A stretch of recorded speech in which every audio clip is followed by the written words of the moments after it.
Hello, I'm Night Novel, your humble storyteller for this evening. Welcome back to 𝐏𝐚𝐥𝐞 𝐂𝐚𝐜, where we're continuing the story of Esther, 𝐚 and the mysterious man Isaiah. For now, though, it's bedtime. When they parted ways, and 𝐚's bedroom door had softly clicked shut upstairs, Esther lowered herself onto the couch once more. It was her second night here, but already it was starting to feel like something of a pleasant routine. Pleasant, if not for what always had to preface her sleep. Here we go again. Reaching down for where her satchel still rested on the floor, Esther pulled out the small silver watch from before.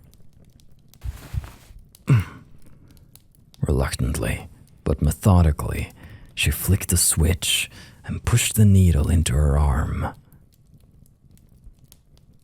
siphoning out her blood before forcing the altered compound back into her vein. Around and around the hand spun until they marked a full day's worth of hours.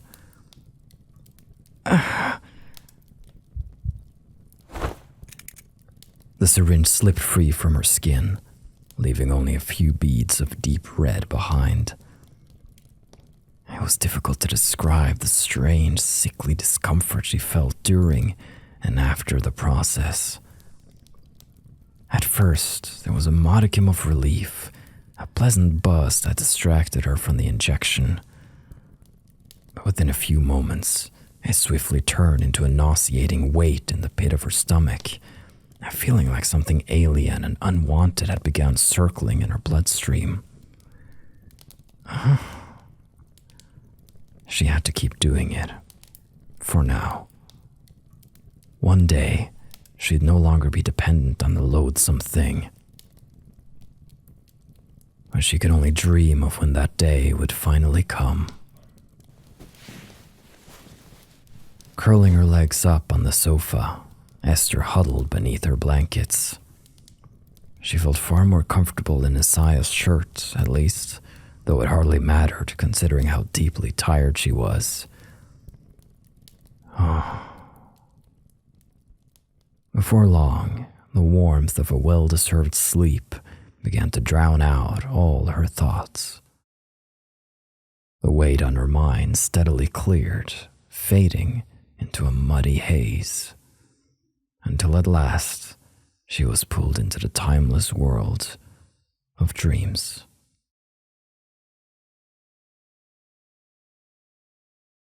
Is it Isaiah time?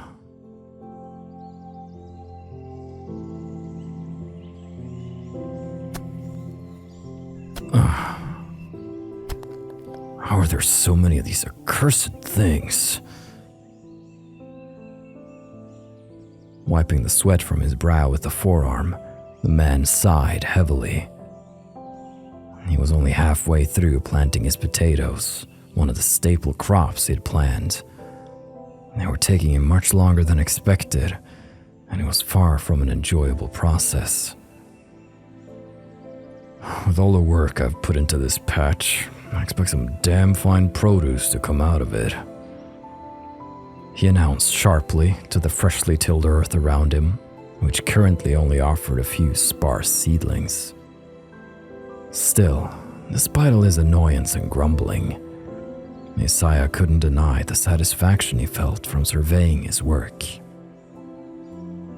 Between the garden and the newly renovated manor, his whole family grounds were becoming a beautiful, independent refuge in the forest. At last, he would be free from the will of others, free from all the rules, structures, and arbitrary games of society. It was well worth the price of being completely alone.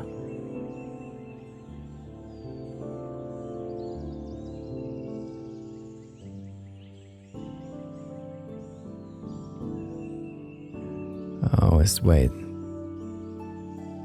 So we've had Isaiah's introduction now, so he wouldn't say question mark unless 𝐚's about to sneak up on him. So let's say it's 𝐚.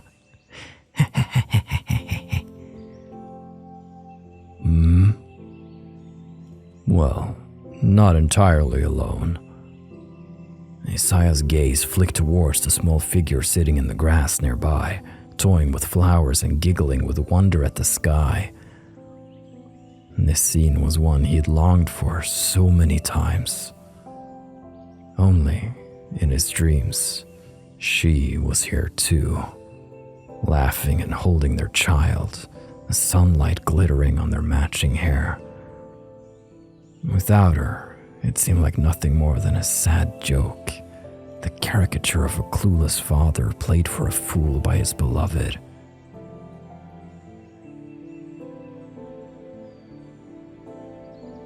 And what a fool I am, he muttered bitterly to himself, tossing his shovel aside and rubbing a hand across his brow.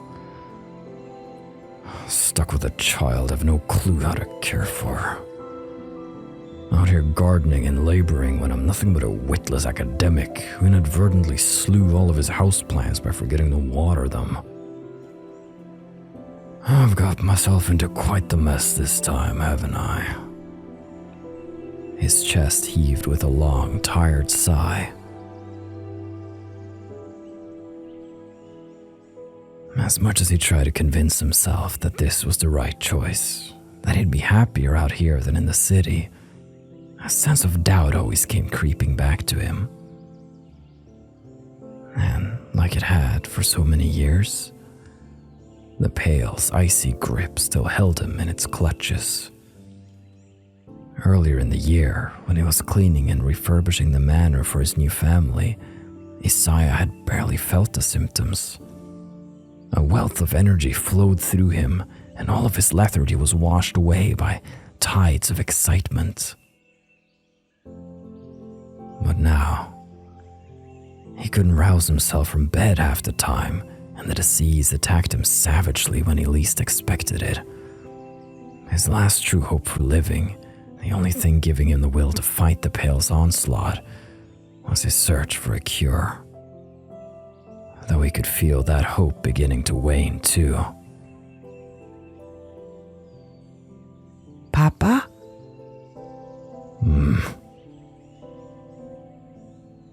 The man jerked his head towards the source of that tiny voice. I kept forgetting she was even there, playing among the flowers.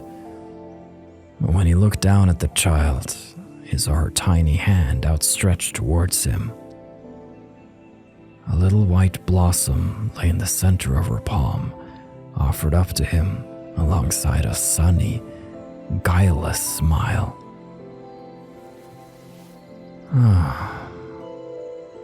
Reluctantly, the man lowered down to one knee. With hesitant, uncertain fingers, he reached out to take her offering, holding it in his much larger palm. Papa, Papa! The girl delightedly clapped her hands, breaking into a happy fit of giggles. Isaiah watched her for several long moments, his face contorting slightly, as if it wasn't fully sure what expression to make.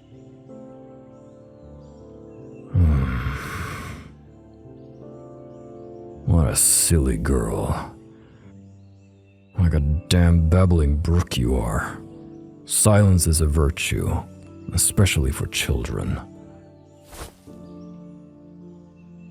Grumbling quietly, he shoved the white flower into his pocket and reached out to pick up his shovel once more. There was still a great deal of planting to be done. He had to take advantage of days like today, when he had the strength to work properly. No time to be playing around with flowers, certainly.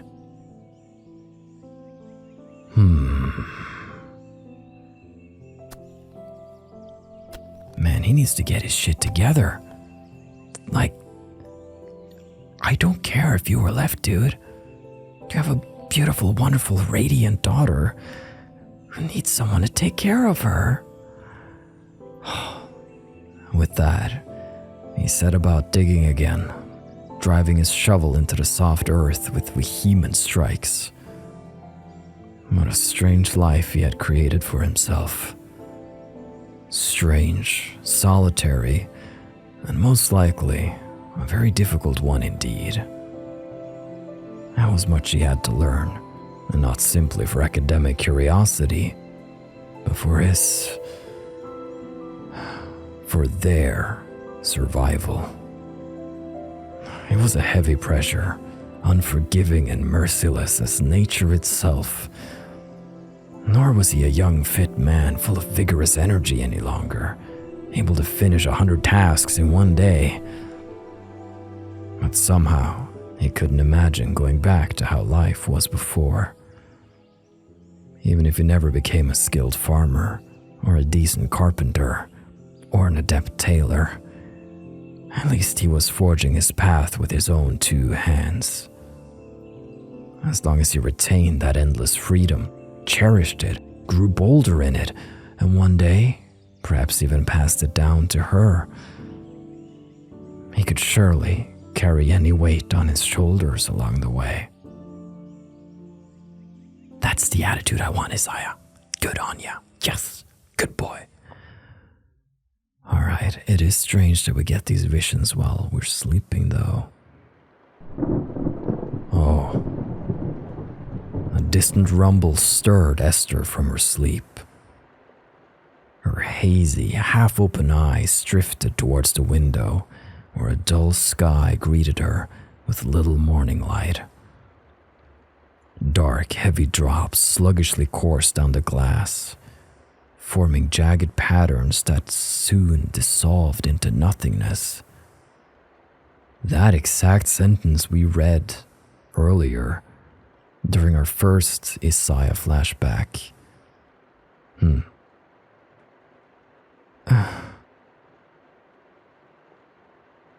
Well, the grayness brought back her memories of the city. Dim, cold dawns filtering through her bedroom window, minutes spent staring out past the smoking chimneys into the industrial fog that always clouded her view. Mornings where it felt like an immense struggle to will herself upward, to muster the strength for starting a new day. She could hear her parents down below, their muffled voices greeting each other cheerfully over tea and breakfast. But as much as she dearly wanted to join them, the longer she lay there, listening to their light chatter, the more she felt removed from them altogether. A sense of loneliness so deep that it grew complacent, resigned to the fact that she would never again rejoin the unafflicted world. And the more she dwelled on that sullen thought, the less Esther felt like she wanted to rejoin such a world at all. Until finally, a restless sleep slowly would come to cover her in darkness once more.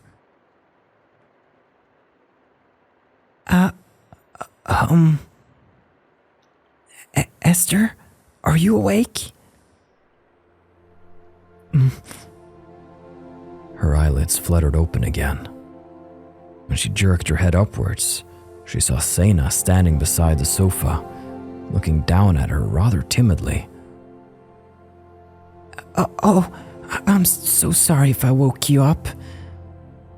I just thought I'd make some tea, so I was checking if I should put on a bigger pot for the 2 of us. Despite her light smile, something in Sena's tone seemed to carry a hint of worry. Almost automatically, Esther slowly pushed herself into a sitting position.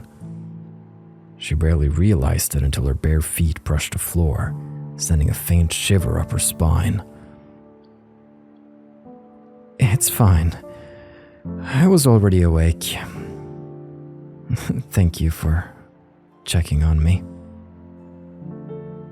Oh, of course. Sena looked relieved, nodding contentedly to Esther's words. Tea for 2 then. I'll go put on the kettle. Oh, and I thought we could stay inside today. I normally do on rainy days. We could go over Papa's books and research together, maybe. if I wouldn't bother you. I'd be grateful for your help, 𝐴𝐚𝐜. There are so many books and papers, I barely know where to start. Yes, of course. I'd be happy to help. I'm so excited. Oh, but first things first, the tea. I'll go fix a pot that's perfect for a day like this. If you don't mind, could you start a fire and light a few candles, Esther? There's a tinderbox in the desk by the window. With that, she turned to hurry off into the kitchen, the soft pattering of her footsteps buried beneath the drone of heavy rain. Again, in an unconscious movement, Esther found herself rising from her nest of blankets with little effort. It caught her off guard. Normally, her illness left her all but catatonic on overcast days. And perhaps her self-consciousness around 𝐴𝐚𝐜 was an even stronger force than her deep lethargy.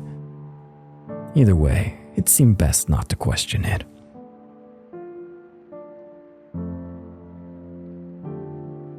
After changing into her day clothes and fishing out the tinderbox 𝐴𝐚𝐜 mentioned, Esther knelt down to kindle the fireplace. As soon as it flickered to life, filling the room with a warm light and steady crackling, she felt like a spark of energy lit inside her too.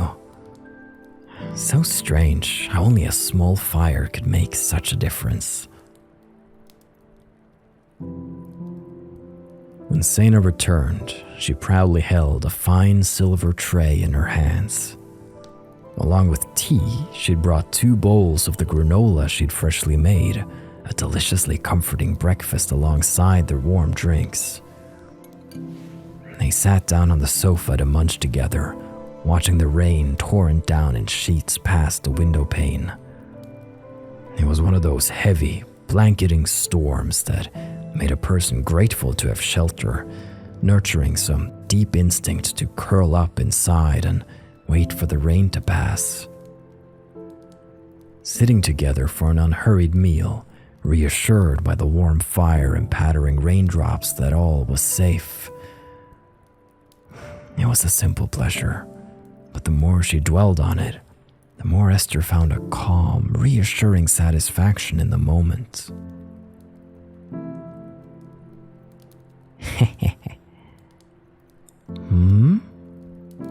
At one point, 𝐴𝐚𝐜 giggled faintly, to which Esther gave her a puzzled glance. You were making a really cute, charming face just now. Like a little cat after it just finished a saucer of cream.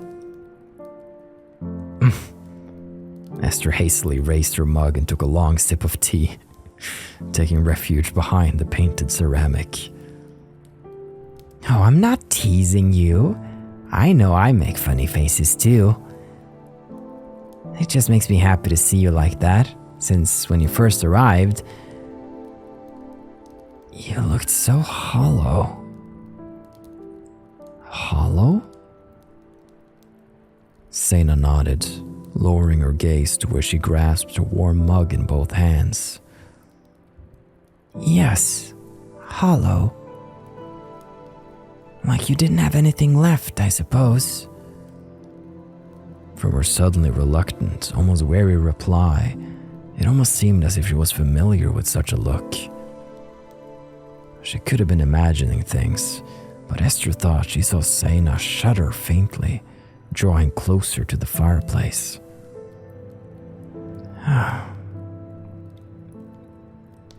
Well, since we're both finished, I think I'll go wash up. She hopped up to her feet, stacking their bowls together atop the tray. All right, I'll go upstairs and look for some books to bring down. Oh, yes. Oh, you can light the candles up there if you want, since it's so dark. I'll meet you back here in a bit then. With that, 𝐴𝐚𝐜 swiveled to make her way towards the kitchen, her tray rattling softly. Her retreat seemed a little hastier than normal. Esther had the sense she was still bothered by something, perhaps the comment she'd made earlier about looking hollow. Despite her warm friendliness, 𝐶𝐸ℵ had a certain guarded side to her, a private shield and degree of separation that Esther hadn't expected. It might fade eventually if they grew to know each other better. But right now, Esther felt like 𝐶𝐸ℵ was almost keeping her at arm's length in a strange way.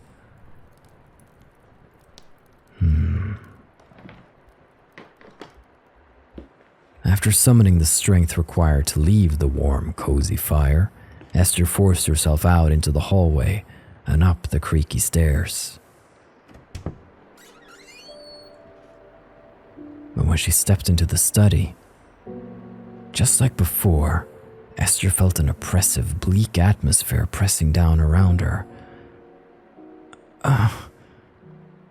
In her haste to light the candles, she nearly tripped over her own 2 feet. Their glow didn't wholly alleviate the grim darkness, but it was enough to bring Esther a little relief. Why did this room bother her so much? By all accounts, it simply looked like a normal study, albeit a messy one. There was nothing that should have set her on edge. Exhaling a long sigh, she inwardly mocked herself for her cowardice. She was here to find a cure, not to get caught up in her silly fear of shadows. Yeah, that's right, girl. Let's go. But the more she glanced around the small library, with its overflowing shelves and piles of scattered books and papers, the more daunting her task felt. The only real trail of research that 𝐸𝐴 left were his scattered writings. Uncovering his studies would have been far easier if they were bound together, not written on individual scraps of parchment. However, if 𝐸𝐴 went through phases of studying different subjects, perhaps the journal pages stuffed into similar books would be from roughly the same period of his life. Let's start looking. With that hope in mind, Esther returned to the spot she'd found the previous journal entry, scouring intensely over the row of dusty tomes. It didn't take long for her to spot another piece of parchment, this one tucked inside a small leather book. Eagerly pulling it from the shelf, she let the tome fall open in her palms, revealing a short page scribbled in 𝐸𝐴's hand. All right. She baffles me, that little girl. Always laughing, always cheerful, always smiling and patient with me, even after I raise my voice at her. I've only seen her cry once. It happened when I brought her outside this morning, preparing to bring her to the city's orphanage. As if she somehow knew our destination, the girl instantly began to bawl and scream, a dreadful sound that I should hope never to hear again. So dreadful, in fact, that I could not stomach the thought of hearing it for hours. So I was forced to cancel my trip. I suppose I will keep her here, for now. When she gets older, she may be useful at cleaning and tending the land with me, at least. With any luck, she will have inherited my work ethic instead of her mother's.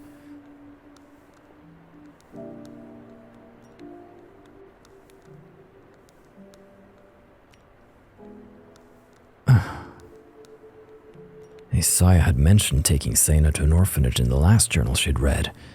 The 2 entries must have been written very close together. Her hunch was right. The discovery made her heart leap with excitement, even though it was only a small revelation.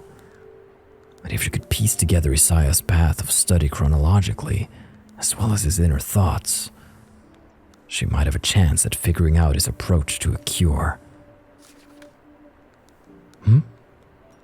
A small note suddenly fluttered out from the back of the book, startling Esther. She bent down to grab it, her eyes drifting over the scribbled writing. Reminder, finish reading and annotating the latest tome on spirits. Any relation to the Pale still seems unlikely, and if all my chemical and biological studies have been fruitless, what have I to lose?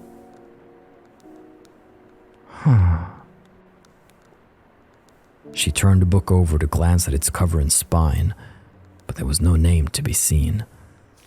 However, when she opened it to its first page, a large title stretched across the parchment in sharp letters. 𝐏𝐴𝐵𝑒𝑡H, a treatise on spirits of shadow. Spirits of shadow? For some reason, as she murmured part of the title aloud to herself, Esther felt a faint chill crawling up her spine. We're in a dusty old study reading ghost books now. It was only a book on superstition and unfounded claims, surely. But if Isaiah had singled it out, maybe it was still worth scanning through. Wasting not a minute further, she scooped up some of the surrounding books and loose papers on the shelf, cradling them carefully in her arms. But before she left, she had to quickly blow out all the candles. And once the gloomy darkness returned, it seemed even deeper than before.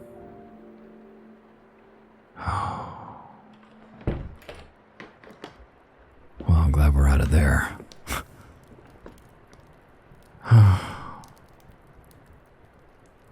Once she descended the stairs and returned to the warmly lit parlor, Esther exhaled a quiet sigh of relief. Sena was already waiting on the sofa, huddled up beneath a large, fluffy red blanket. Hello, Esther. Welcome back. Look at all those books. Here, I'll help you.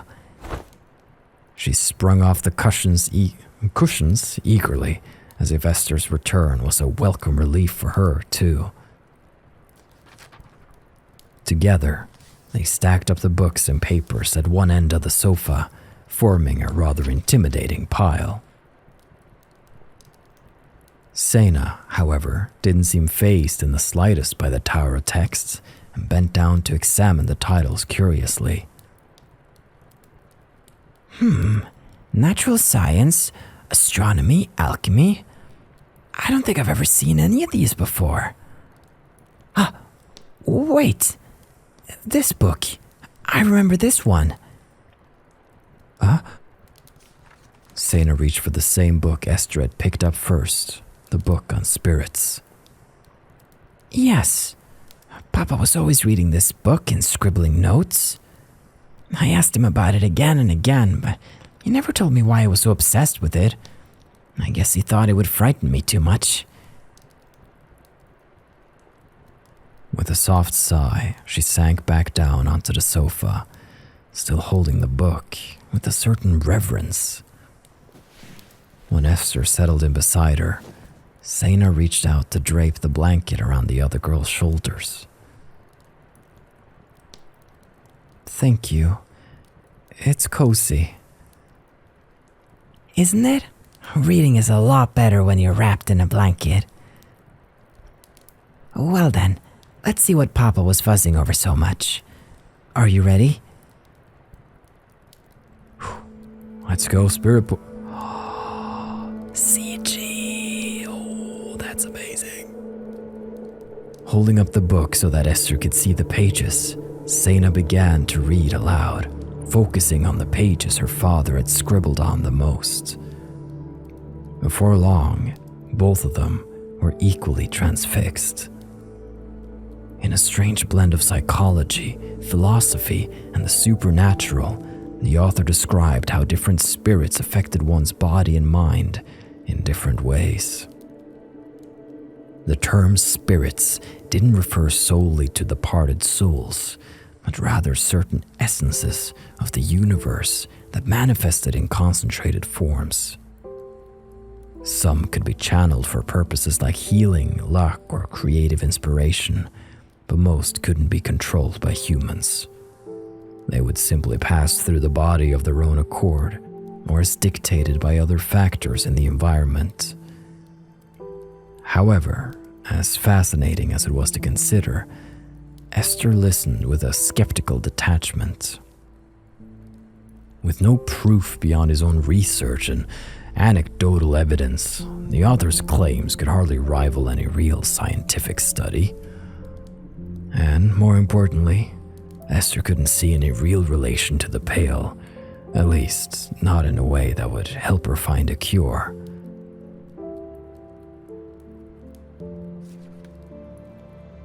Just as she was about to suggest they try a different book, 𝐚 turned to a new chapter.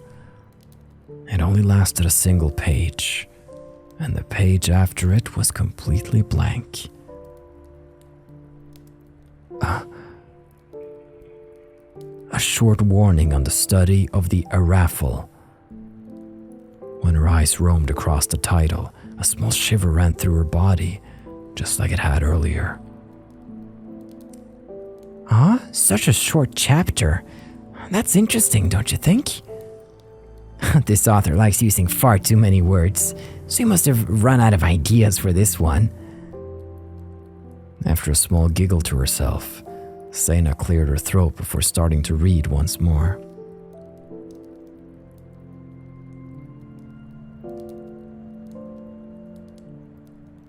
Though the realm of spirits is infinitely diverse, all those noted thus far have one thing in common. Their energy is ephemeral, and they will rarely affect a body for extended periods. However, there is one type of spirit that will not only invade, but overtake a human soul whenever they are given the chance. They are known as the 𝘏𝑚, shades that lie completely beyond the realm of mortal understanding. I shall not write in detail of them here, for it is said that dwelling on the 𝘏𝑚 will often draw them to one's presence, and thus few have dared to document them. Once their attention is garnered, they will lure in their unsuspecting targets without remorse. Or, more precisely, the target will be drawn to them inescapably, without realizing or understanding their own actions. My sole warning, then, is to avoid any study or investigation of these spirits. Do not trifle with the darker workings of nature, no matter how alluring their call may be. Some aspects of the unseen world are meant to remain untouched. Well, I'm gonna be honest.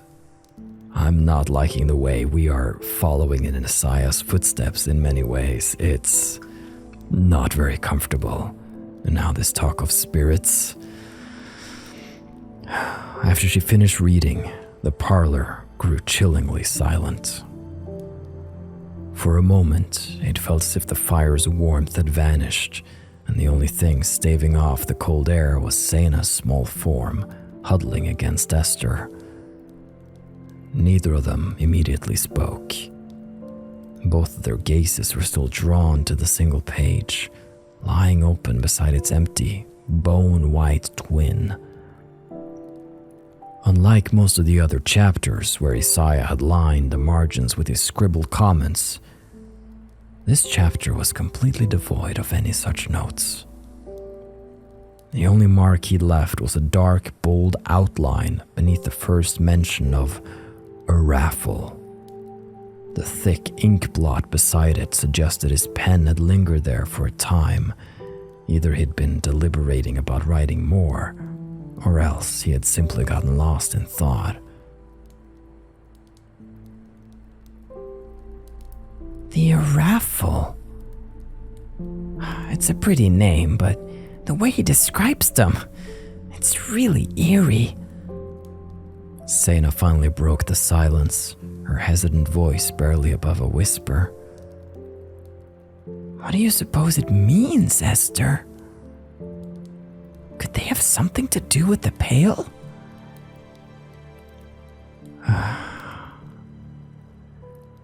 She offered no reply for a long moment. A murky, uncertain feeling shifted briefly at the back of her mind before she pushed it away, annoyed at her own bothersome insecurities. I don't believe in whatever he's talking about.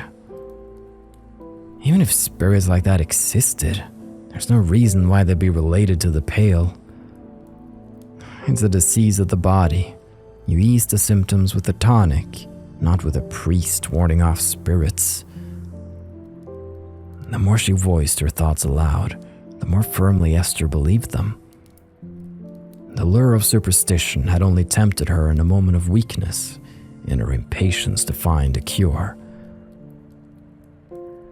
But I'll still keep looking for Isaiah's notes on them. His research on spirits might have led him somewhere else important.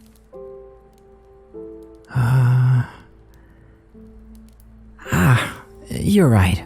Maybe Papa found another lead. Something more, sturdy. It was easy to see the doubt on her face. Did 𝐚𝐻𝐿 really believe in such things? She was younger, of course, but still far more intelligent and mature than most girls Esther knew. It wasn't simply a case of a naive child being afraid of ghosts. Why then would she give any credence to such far-fetched writings? Esther just couldn't understand it. Let's look through something else. Yes, let's. In the brief moment of awkwardness that followed, 𝐚𝐻𝐿 cleared her throat a little nervously before pausing with a shy, slightly embarrassed smile. Could I ask you a favor, Esther? I'd really like to read one of Papa's journal pages, but... well, like I said yesterday, he always told me not to. She twirled a few strands of hair around one finger, letting out a rueful laugh. There were lots of things he was ashamed he'd written, he said, but he didn't want to throw them away. He needed to remember what he'd written and thought about, so that he'd never make the same mistakes again. I don't know which journals or ones he wouldn't want me reading, but maybe you could look one over quickly and see? Of course. After briefly hesitating, Esther nodded. Let's pick one that doesn't talk about 𝐚𝐻𝐿 being a worthless, annoying child. Possibly. She was happy to do anything to repay 𝐚𝐻𝐿's many kindnesses, but after reading Isaiah's past journal entries, they seem like they might be a bit more painful for 𝐚𝐻𝐿 than anything. Oh boy. Picking up a few bound pieces of parchment from the pile, Esther quickly scanned over the pages, searching for any mention of 𝐚𝐻𝐿 that might upset the other girl if she read it. Fortunately, though, the entry she'd picked up seemed unrelated to family matters. It looked more like a hastily, angrily scribbled rant, the penmanship even messier than Isaiah's normal writings. Oh boy, are we ready for more of his ramblings? Well, not tonight, because it's time to close the page on this evening's story. But of course, there is still more left to tell. So stay safe, take care of yourself, and please return here whenever you wish. This is Night Novel, signing off.